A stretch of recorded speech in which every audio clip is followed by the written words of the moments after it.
Pozdrav svima i dobrodošli na Ganeša kanal Vedske astrologije i evo nas danas kod objašnjenja mape svesti, ljudskih vibracija i sudbine. Naime, ovdje će biti najviše reči o mapi svesti i našim vibracijama unutar te mape svesti koju je kreirao dr. David R. Hawkins. Inače, vibracije koje generišemo, koje živimo, koje osjećamo, koje se nalazi u našem umu, koji hrani naš ali Boga mi jedna viša svest, zapravo zavisi i naša sudbina. S druge strane, svešću i uzdizanjem svesti to možemo menjati. Dakle, možemo podići sopstvenu vibraciju, a time i podići našu snagu, naše zdravlje, naše psihofizičko stanje i naravno naš imunni sistem. I evo nas kod dela koji objašnjava mapu svesti, koji objašnjava zapravo jednu vezu između naših vibracija i određenih testova koji su rađeni u kineziologiji koje je radio dr. David R. Hawkins. Dakle, David R. Hawkins detaljno opisuje kako neko može rešiti najbitnije od svih ljudskih dilema i kako trenutno utvrditi šta je istina ili šta je laž, bilo koje izjave ili navodne činjenice. Dr. Hawkins, koji je tokom svoje duge i istaknute karijere radio kao psihijatar koji se bavio više tim isceljivanjem, koristeći razne koncepte iz kvantne fizike, nelinearne dinamike, teorije haosa, kao podršku u svom proučavanju ljudskog ponašanja. Dr. David R. Hawkins proveo je zapravo više od 250.000 istraživanja na temu vibracija tokom 20 godina kako bi definisao niz vrednosti, stavova, osjećanja koji odgovaraju određenim nivoima svesti. Ovaj raspon vrednosti zajedno sa logaritamskom skalom od 1 do 1000 prikazan je preko mape svesti o kojoj je dr. Hawkins prvi put pisao u svojoj najprodavanijoj knjizi Moć protiv sile. Pomoću date mape svesti dr. David Hawkins izložio je čitav spektar svesti, znači od nižih nivoa, od sramote, krivice, apatije, straha, besa i ponosa, preko hrabrosti, prihvatanja, neutralnosti, razuma i do proširenih nivoa kao što je ljubav, ekstaza, mir i prosvjetljenje. Ova viša energetska polja nose talas neizmerne životne energije. Dakle, koncepti teorije koje stoje iza ovih eksperimenata sprovedeni su tokom 20 godina njegovog rada, dr. Hawkinsa, i to primjenom različitih kinezioloških testova i ispitivanja. Najviše korišćena jedinstvena metoda testiranja mišića, gde se pojavljivala mišićna slabost na neistinu, a gde se pojavljivala mišićna snaga na istinu. Sve što je bilo lažno rezultiralo je slabim odgovorom mišića. Kroz ovaj test ljudi mogu utvrditi da li je neko iskren, da li treba da bude u određenoj vezi, da li treba da jede određenu hranu, da li treba da ide na određeni odabrani odmor, da li treba da izabere tu vrstu posla, tu vrstu studija i tako dalje. Snažan odgovor mišića povezan je sa zdravljem, a slab odgovor povezan je sa bolešću. Svaka misao, osjećanje, reči, radnja imaju jedan ili drugi obrazac, snažan ili slab. Svakog trenutka tokom jednog dana možemo se kretati ka zdravlju ili ka bolesti i naravno svesno na to uticati. Što se tiče kolektivne svesti, ovi eksperimenti otkrili su da postoji neka viša sila koja povezuje sve i svakoga i sve nas i otkriva da se istina ne može sakriti, čak i ako racionalni nije svestan istine. Kroz ove testove ljudi su shvatili istinu o stvarima za koje nisu bili uopšte svesni da postoje. Dakle, narode sve vibrira na određenom nivou svesti, od slabog do visokog, od mikrosveta koji nas okružuje, od nano i mikročestica, mikroba, virusa, parazita, biljaka, životinja, svega što je čista materija, što je zemlja, kamen, što je more, što su okeani, što je hrana, što je voda, što je vazduh, što je vatra. Dakle, svi ljudi, sve zgrade, automobili, umetnost, filmovi, muzika, sport, kultura, sve vrste delatnosti i poslova, sve ima svoju vibraciju i sve ima svoju frekvenciju. I kao što kaže Nikola Tesla, da bi razumeli univerzum treba posmatrati isti kroz vibracije i frekvencije. Periodi nečijeg života mogu vibrirati na nekom višem nivou svesti, dok neki drugi periodi mogu vibrirati na nekom nižem nivou, na nižim vibracijama, što se sve i vidi kroz Džotiš, to jest preko planetarnih perioda ili Mahadaša. Inače, osnovni pomenuti priručnik ili delo koje je napisao dr. R. Hawkins, koji se naziva Moć protiv sile, to je znači delo o ljudskoj svesti i njima povezanim energetskim poljima i vibracijama, i u tom delu ova mapa svesti koja je kreirana nudi nam uvid i dublje razumevanje našeg nivoa svesti, koji nam na kraju može pomoći da zacelimo rane, da ozdravimo, da evoluiramo do nekih viših nivoa svesti i energija i da zaista razumemo ukupan spektar čovekove svesti. Svi smo mi rođeni sa određenim nivoom svesti, nekom frekvencijom, nekom vibracijom u ogromnom polju svesti, a ova mapa nam pomaže isceljivanju i prevazilaženju. Dakle, pomaže nam da sagledamo u čemu je problem. Treba razgraničiti dva osnovna domena u ovoj mapi svesti, to su domen sile ili niži um ili niže vibracije uma, koje su energije tamasik, i domen moći, koje su zapravo više vibracije svesti. Domen moći predstavlja zapravo rađasik energije i satvik energije. Domen sile ili ovi niži nivoji svesti, niže vibracije uma predstavljaju u stvari naše bezdane, naše strahove, naše besove, obsesije, naše traume, iluzije, naše ludilo, i moramo ih dobro prepoznati u nama jer su to niže vibracije, niže frekvencije kojima treba ovladati. Svi ovi nivoji na nivou su sile, niže vibracije koje uništavaju naše psihofizičko zdravlje, to jest naš imunni sistem. Po doktoru Hawkinsu koji je kreirao ovu mapu svesti, prvi i najniži nivo svesti, najniža vibracija je sramota i iznos je 20 poena. Ovaj nivo svesti opasno je blizu smrti i ovaj nivo se zapravo izražava kroz osjećaj sramote koji može biti osjećaj kao neko jedino rješenje za osobu. Dakle, jedno svesno samoubistvo. Od stida se savija glava, obara se pogled, krije se, osoba želi da postane nevidljiva, da nestane, da propadne u zemlju. To je najdestruktivnije stanje svesti za emocionalno i psihološko zdravlje, psihofizičko, i čini nas veoma sklonim fizičkim bolestima. Taj osjećaj sramote znači najniža je energija, najniža vibracija koju čovjek može da doživi. Drugi nivo, odnosno malo viši, jeste krivica koja nosi 30 poena po doktoru Hawkinsu i krivica se manifestuje u različitim izrazima kao što su kajanje, samooptuživanje, mazohizam i čitava lepeza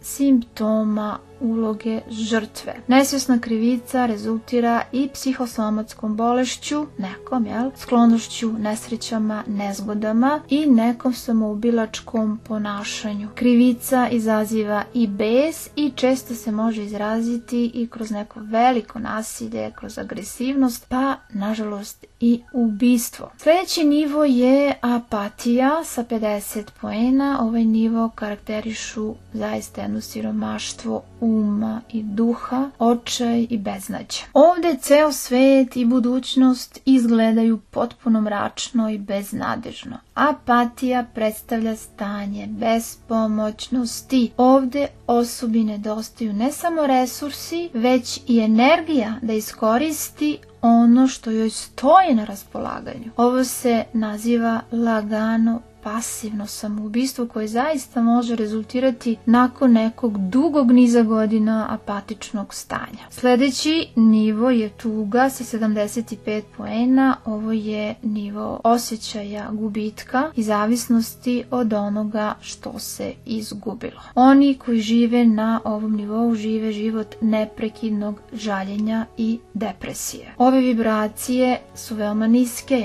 Ovo je nivo žaljenja, žalosti, žali za svaku vrstu kajanja, iz prošlosti, nešto nije urađeno kako treba i zatim se žali i to rezultira tom tugom. Osoba u svemu vidi tugu, sve je tužno, sve je ružno. Veoma je nezgodan nivo, jer potpuno oboji čitav nivo postojanja same osobe. Sljedeći nivo je strah. To je, ajde da kažemo, malo veći nivo nego što je tuga i zauzima vrednost od 100 poena. I sa stanovišta ovog nivoa svet izgleda opasno, pun zamki, pun pretnji. Jednom kada je strah usresređen, osoba ga neprestano hrani, beskraj i sve što se dešava u svesti, šta god to bilo, ekstremno je zabrinjavajuće. Strah može imati kao izraz bilo koji oblik obsesije. Strah ograničava svaki rast ličnosti i dovodi do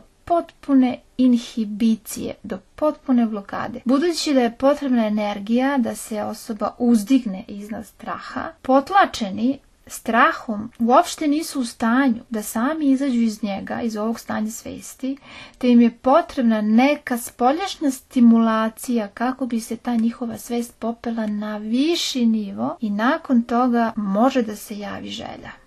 Neka čežnja za nekim poboljšanjem i izlazom iz tog straha. Sad tu je taj nivo čežnje, on je od 120 poena i čežnja pokreće na velike napore za postizanje određenog cilja, za dobijanje određenih nagrada, a čežnja je također jedan oblik i nivoa zavisnosti, pri čemu ta ista žudnja, čime se čezne, postaje, znači objekat žudnje postaje važniji od samog života. Čežnja ima veze sa akumulacijom bilo čega što stvara neko zadovoljstvo, to je želju. Tu je neka pohlepa, tu je i posesivnost ili onaj izraz I must have, ja to moram da imam. Ovaj nivo nas može postaći na neka veća dostignuća, što i nije tako loš nivo. Otuda ovaj nivo svesti može postati neka odskočna daska za još viši nivo svesti, znači ovaj nivo svesti ne blokira, ali sljedeći nivo jeste bes koji ima nivo od 150 nekih vibratornih poena i kako se ljudi kreću ka nekom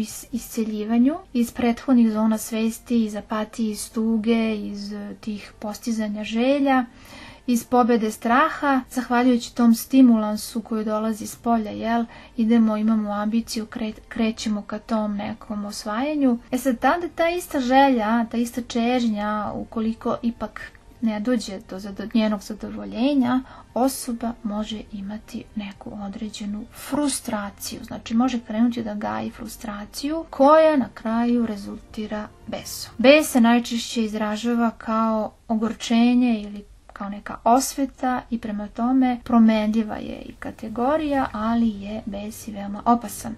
Budući da bes proizilazi iz frustriranosti usled nezadovoljene potrebe ili želje, zasniva se na energetskom polju ispod njega. Znači sama frustracija je podloga svakog besa. Frustracija je definitivno rezultat pretjerivanja u davanju važnosti određenom objektu žudnje. Bes lako dovodi i do mržnje koja ima veoma rušilački efekat na sva područja čovekovog života. Inače, sljedeći nivo jeste ponos i za razliku od nižih energetskih stanja, vibracija, na ovom nivou ljudi se mogu osjećati i pozitivno ukoliko dostignu ovaj nivo. Međutim, ponos kao nivo svesti ili kao vibracija može da se osjeća i kao pozitivno stanje i kao neka vrsta i odbrambenog mehanizma. Ipak, biti ponosan nosi određenu ranjivost jer osoba zavisi od spoljnih uslova i okolnosti, znači od odobravanja okoline, koja u jednom momentu mogu nestati i bez kojih se osoba iznenada može vratiti vrlo lako na neki niži nivo, na bes, na čežnju, strah, tugu, apatiju, krivicu i tako dalje. Tako da ponos i s jedne strane i naduvava ego, i naduvava ga u jedan balon koji je uvek ranjiv na napad, koji znači može jednostavno da pukne i otuda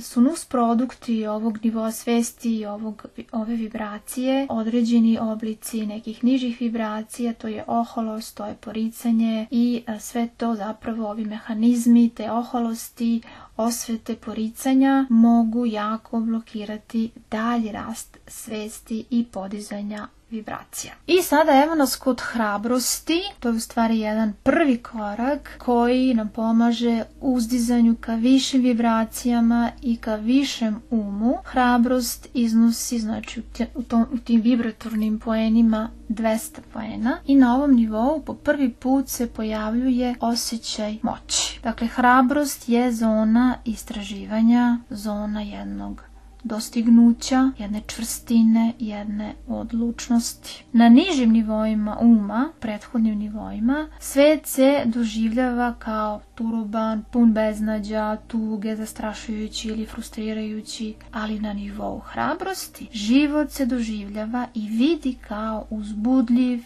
izazovan i podsticajan. Hrabrost donosi rješenje. Na ovom vibratornom nivou osnaživanja čovjek je u stanju da se izbori sa životnim prilikama i da ih zaista efikasno reši. Otuda rast i uspeh postaju dostižni ciljevi. Prepreke koje poražavaju ljude, čija svest ispod 200, deluju stimulativno za one koji su evoluirali u prvi nivo istinske moći na nivou hrabrosti. Dakle, ljudi na ovom nivou vraćaju se u svet, vraćaju se u život i vraćaju također određenu energiju u taj sami svet, upravo onoliko energije koliko uzimaju. Dok na nižim nivoima svesti, na nižim vibracija, stanovništvo kao i pojedinac crpi energiju iz društva bez da tu energiju uzvraća. I ovdje je zaista interesantno pomenuti da ovaj kolektivni nivo svesti čovečanstva rastao je tokom vekova i u nekih prethodnim godinama on je bio na nivou, znači na nivou kolektiva, oko 207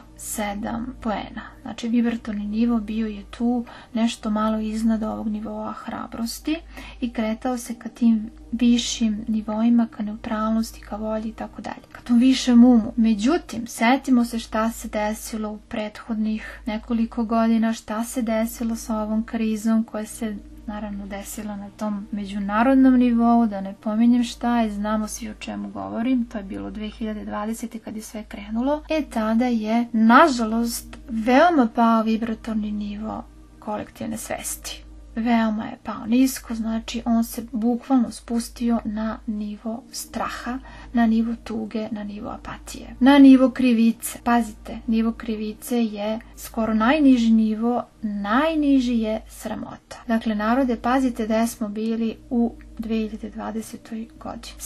Sada moramo da se uzdižemo, moramo da povratimo onu našu energiju koju smo izgubili, moramo da povratimo naš vibratorni nivo. Kako se to radi? Pa Boga mi, hrabrost je ključna reč. Nakon hrabrosti, dakle krećemo ka tom višem umu, nailazimo na vibraciju koja se naziva neutralnost, koja ima 250 tih vibratornih poena i energija postaje vrlo pozitivna kako dolazimo do ovog nivoa. Dakle, ispod 250 svest ipak teži da vidi dihotomije i da zauzme neke krute položaje. Postoje uvek neki klanovi, ja sam za ovo, nisam za ono i tako dalje. Sad, neutralnost ili neki neutralni uslovi omogućavaju i fleksibilnost i neosuđujući stav, jednu realnu procenu problema. Dakle, biti neutralan znači biti relativno nevezan za ishode. Nema veze ukoliko ne postižemo neke svoje namere i ambicije, više se to ne doživljava kao nešto poražavajuće, zastrašujuće ili frustrirajuće, već je važna ta neka neutralnost radi istine. Ovo je i nivo sigurnosti. A sa ljudima koji se nalaze na ovom vibratornom nivou je zaista lako izaći na kraj i lako je komunicirati sa njima i bilo bi sjajno biti u njihovoj blizini i družiti se sa tim ljudima, jer te iste ljude ne zanimaju sukobi, ne zanimaju ih tabori, konkurencija ili neki drugi oblici, niži oblici tuga, strah, krivica i tako dalje. Dakle, ovi ljudi su prijatni i relativno neometani u emocijama. Ovaj nivo nikoga i ništa ne osuđuje i ne dovodi do potrebe za kontrolom ponašanja drugih ljudi i za bilo kakvom osudom. Dakle, sa ovim višim umom, sa ovim nivom koji se naziva ili domen koji se naziva domen moći, tim višim vibracijama koje počinju sa hrabrosti i koji idu preko neutralnosti, preko volje, spremnosti, preko prihvatanja i smisla, to je zapravo taj jedan nivo koji koji je zapravo 4. gustina svesti ili 4D. Prethodni nivoi svesti ili vibracije koji se nalaze u domenu sile, kao što je sramota, krivica, apatija, tuga, strah, čežnja, bes, ponos, zapravo predstavljaju tu 3. gustinu svesti ili 3D. A 5. gustina svesti ili 5D zapravo počinje s ljubavlju, preko radosti, preko unutrašnjeg mira, prosvjetljenja. I to je taj nivo svesti gdje je svest lagana, protočna. No vratimo se ovom domenu koji se naziva moć i vratimo se znači neutralnosti. Nakon neutralnosti dolazimo do volje, do spremnosti sa vibratornim brojem poena od 310.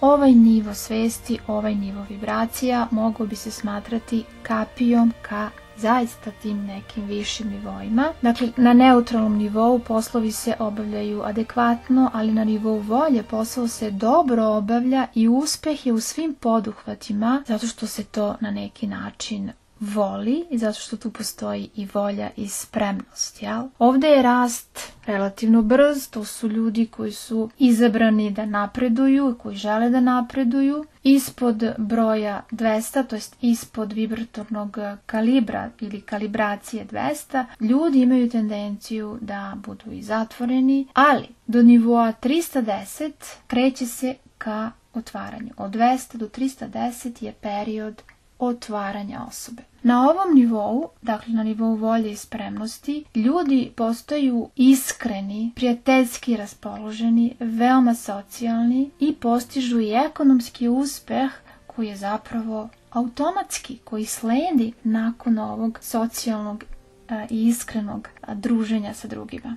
Dakle, ovdje ljudi pomažu drugima i doprinose dobrobiti društva. Ljudi na ovim vibracijama, na vibracijama volje i spremnosti su zaista spremni da se suoče sa unutrašnjim problemima i nemaju neke veće blokade oko usvajanja nekog novog znanja, oko učenja, sa svojom sposobnošću da odskoče od nedaće, da nauče iz iskustva, oni postaju samo ispravljajući. Znači, oni sami sebe koriguju. Oni otpuštaju ponos, oni su se oprostili od gordosti, oni su spremni da pogledaju sve svoje nedostatke u oči i da od njih zaista nauče kao i da uče od drugih ljudi. Dakle, zaista jedan lep vibratorni nivo. Sljedeći nivo koji se odnosi na domen moći jeste prihvatanje i vibratorni broj poena je 350 i dalje.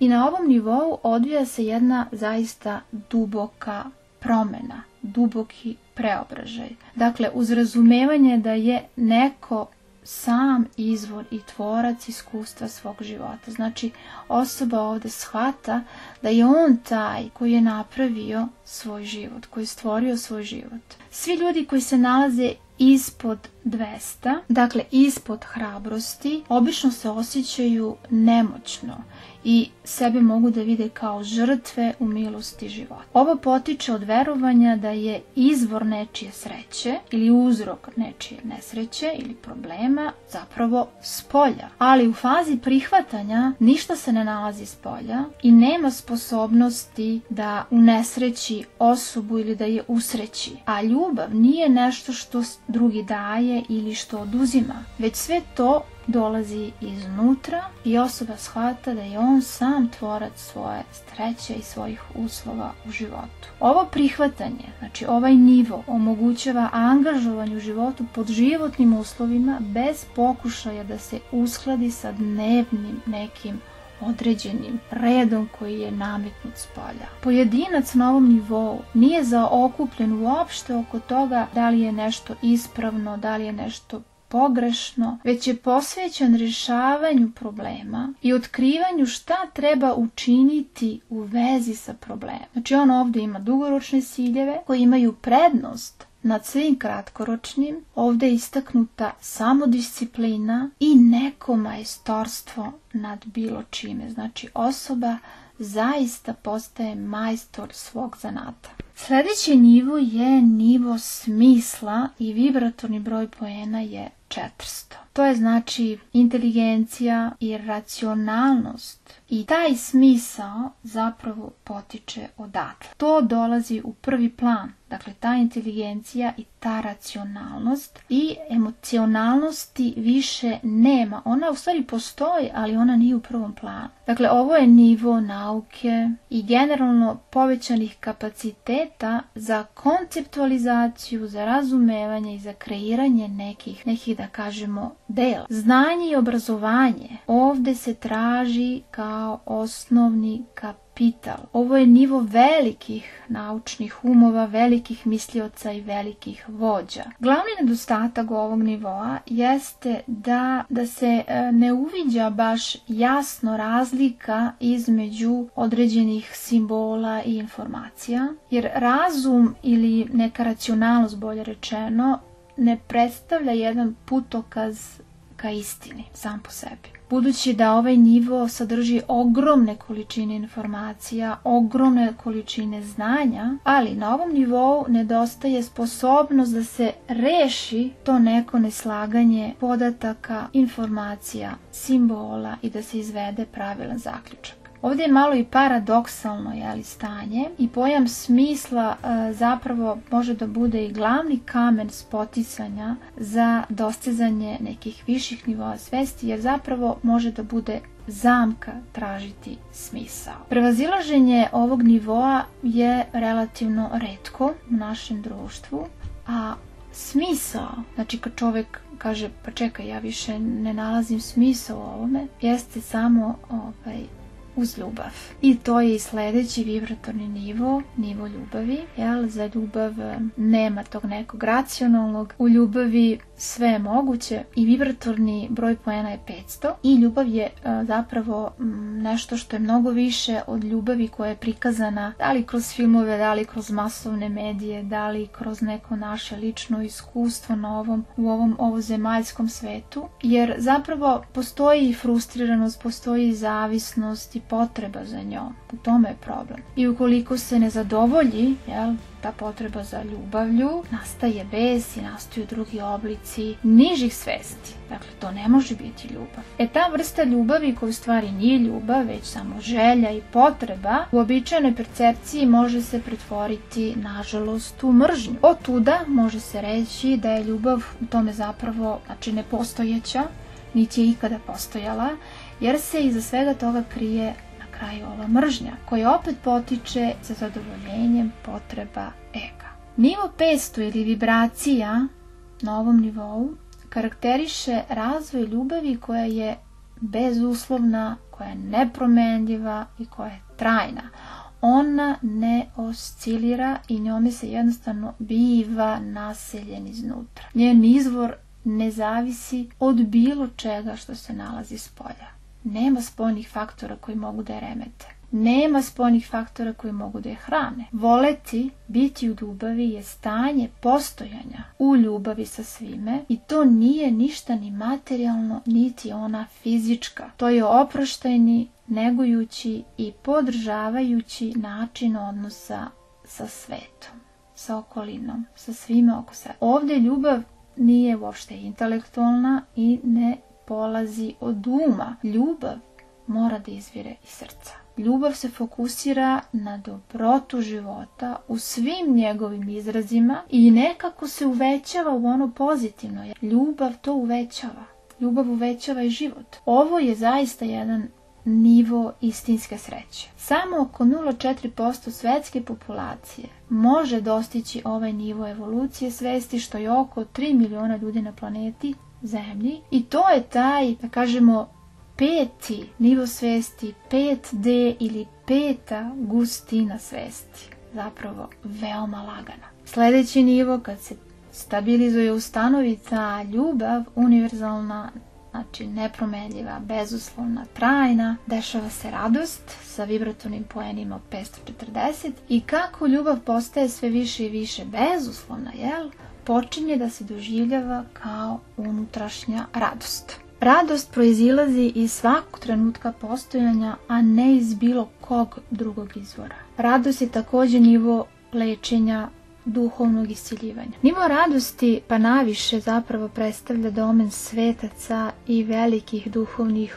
učitelja i iscelitelja. Ovdje je sposobnost ogromnog strpljenja u prvom planu i upornosti i pozitivnog stava, bez obzira na nedaće života, i ovo je sve zapravo jedno jako energetsko polje koje ovi ljudi odašiljaju na ovim vibracijama, a glavno obeležje je saosećanje. Ljudi koji su dostigli ovaj nivo imaju jedan veoma zapažen, pozitivan i isceljujući uticaj na druge. To su osobe dugotrajnog otvorenog pogleda koji izaziva stanje ljubavi i mira. Sve se dešava bez napora i sve je u nekoj sinhronizaciji, sve je u savršenom redu. Ovdje se osjeća i prisustvo nečega, neke sile, koje obični posmatrač naziva čudesnim. To su iskustva koje su i blizu smrti, koje su karakteristična po svom dejstvu, često omogućavajući ljudima, nama, da iskuse ovaj nivo energije između 540 i 600 vibratornih poena na skali mape svesti, što zapravo predstavlja i neko stanje koje mi na samrti možemo osjetiti. Inače, sljedeće stanje je stanje mira, to je vibratorni nivo sa 600 poena. Ovo energetsko polje stanja povezano je sa iskustvom koje je označeno terminima kao što su transcendencija, samoostvarenje, svest o Bogu. Eto, to je nešto što je izuzetno retko stanje. I kada se postigne ovo stanje, razlika između subjekta i objekta nestaje. Ne postoji posebna tačka percepcije, sve je nekako jednota. U stvari, na ovom nivou, u stanju mira, dešava se jedno veliko otkrovenje i često se dešava neracionalno, tako da u umu vlada jedna beskrajna tišina, jedna potreba za tišinom i gdje zapravo prestaje da stvara koncepte. Sad, ovaj nivo mira poprima jedan svoj identitet i posmatrač, odnosno osoba, se nekako i rastvara u tom pejzažu koji posmatra i postaje podjednako posmatrani. Znači, tu se zapravo sve spaja u jednotu. To su vam i neka i velika umetnička dela, muzička dela, određena arhitektura, stvaralaštvo ljudsko. To je lepota prirode, njeno savršenstvo, lepota prirode i života. I to su vibracije koje imaju između 600 i 700 tih vibratornih poena. Ove vibracije možemo svi doživjeti i mogu nas privremeno prevesti na neke više nivoje svesti i univerzalno su prepoznati ovi nivoji kao inspirativni i bezvremenski. Sljedeći nivo jeste nivo prosvjetljenja od 700 do 1000 vibratornih bodova i ovo je nivo velikana istorije koji su stvorili duhovne obrazce koje su bezbrojni ljudi sledili tokom 1000 i 1000 godina. Ovo je nivo snažne inspiracije. Ova bića uspostavljaju privlačna energetska polja koja utiču na celo čovečanstvo.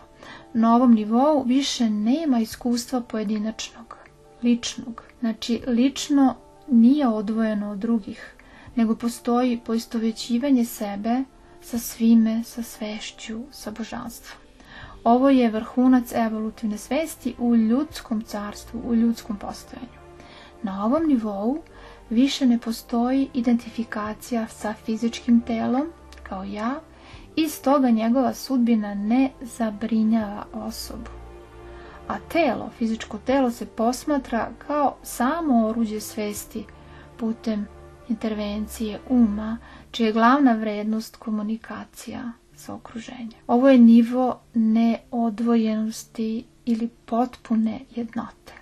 Ovo je najviši nivo koji je postigao svako ko je živeo u zabeleženoj istoriji, dapače, svi veliki avatari kojima je naziv Gospod odgovaraju ovom obliku, ovom nivou svesti. To su Krišna, to je Gospod Buda, Isus, Muhamed i tako dalje. I evo nas sada kod zanimljivih činjenica koje bi zaista trebalo uzeti u obzir, koji nam mogu dati određene putokaze i razumevanja šta se dešava u svetu i da zaista ima nade. Elem, 85% ljudske rase, znači cele civilizacije ljudske, vibrira, nažalost, ispod kritičnog nivoa od 200. Ukupni prosječni nivo ljudske svesti bio je pre 2020. 207. Ako bi današnji svet duže vremena ostao na nivoima ispod 200, znači ispod nivoa hrabrosti, to bi prouzrokovalo veliku neravnotežu koja bi nesumnjivo dovela do uništenja čovečanstva. Sad, moć nekolicine pojedinaca koji se nalaze na ovim višim vibratornim nivoima, preko 300 pa nadalje, može da uravnoteži slabost mase ljudi. Tako da sad zajedno pogledajmo šta to znači.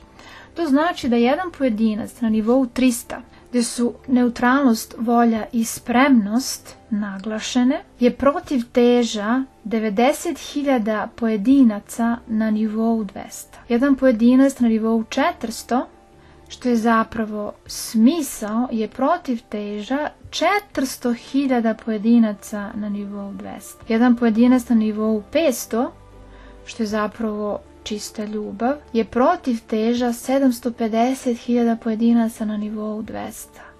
Jedan pojedinac na nivou 600, što je zapravo mir, predstavlja protiv težu 10 miliona pojedinaca ispod nivoa 200. A jedan pojedinac na nivou 700 je protiv teža 70 miliona pojedinaca ispod 200.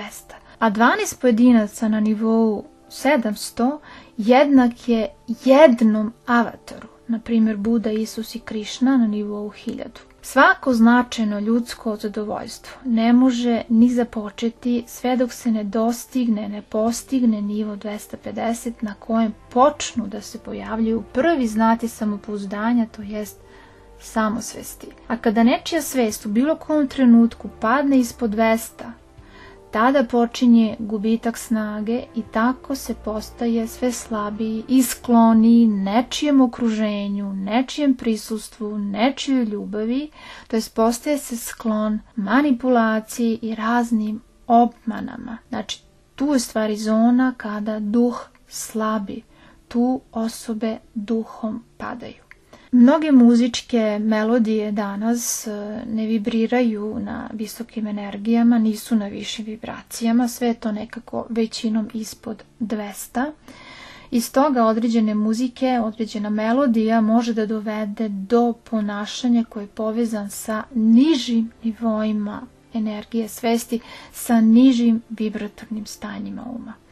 Inače, većina filmova i videoigrica ima za cilj da oslabi ljude koji ih gledaju, spuštanjem nivoa energije, spuštanjem njihovih vibracija ispod nivoa svesti od 200, ispod, znači, hrabrosti. I eto, narode, za kraj većina nas je iskusila veliki deo nivoa svesti ovih vibratornih skala, na nižem umu, dakle ispod 200. A nažalost manji broj nas je na nekom višem nivou, na višem vibratornom nivou, u zoni, u domenima moći. I jedino što nas sigurno razlikuje su i naša pojedinačna vremena, boravka na određenom nivou svesti, a time i u određenim univerzalnim vibracijama. Naravno, što su nam niže vibracije, život će biti manje svetao, bez obzira na okolnosti. I obrnuto. Što smo iznutra svetliji, što smo vibratorniji, život će nam biti svetliji, a Boga mi pomoći ćemo i drugima. Zato je, narode, važno držati dobar nivo vibracije, makar 200, da bi pomogli da ovaj svet postane bolji. Dakle, narode, samo hrabro.